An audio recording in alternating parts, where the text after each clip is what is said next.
আজকে আমাদের ছিল লেগ ডে। আবার এখন আমরা যাচ্ছি হেঁটে হেঁটে বাড়ি। যেটার ক্ষমতা নেই, পা মানে কাঁপছে, তাও আমাদের যেতে হবে হেঁটে। আমাদের কার্ডিও একবারে কমপ্লিট করবো বলে আমরা মোটিভ রেখেছি, তাই জন্য আমরা লেগ মারার পর এখন হেঁটে হেঁটে বাড়ি যাচ্ছি। মানে আমাদের কার্ডিও আর জিম আমরা এতটাই ভালোবেসে মানে এত জীবনে আমাদের এনার্জি এসে গেছে যে কিছু বলার নেই। অথচ সিঁড়ি থেকে নামতে পারছি না। সিঁড়ি থেকে কেঁপে কেঁপে কেঁপে কেঁপে নামলাম কোনোরকম, কিন্তু এখানে হেঁটে হেঁটে বাড়ি যাবো। এখন অনেক ব্যথাতে আর পায়ের ব্যথা ফিলই হচ্ছে না, জীবনে ব্যথা প্রচুর। তোমাদের দেখাই, দেখো এই এখন আমরা রোডের উপর দিয়ে যাচ্ছি হেঁটে।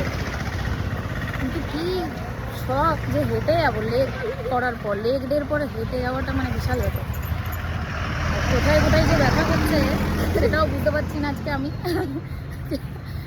এত কষ্ট জীবনে যে এই জিম করার পর একটা জিনিস হয়েছে, বাকি কষ্ট বুঝতে পারছি না। শুধু এই গায়ের ব্যথাতে বাকি কষ্ট মুছে যাচ্ছে। ব্যথা এগুলো, আর আগে শুধু কোমর ব্যথায় আমি ভুগতাম, যে কোমর ব্যথা, হাঁটু ব্যথা।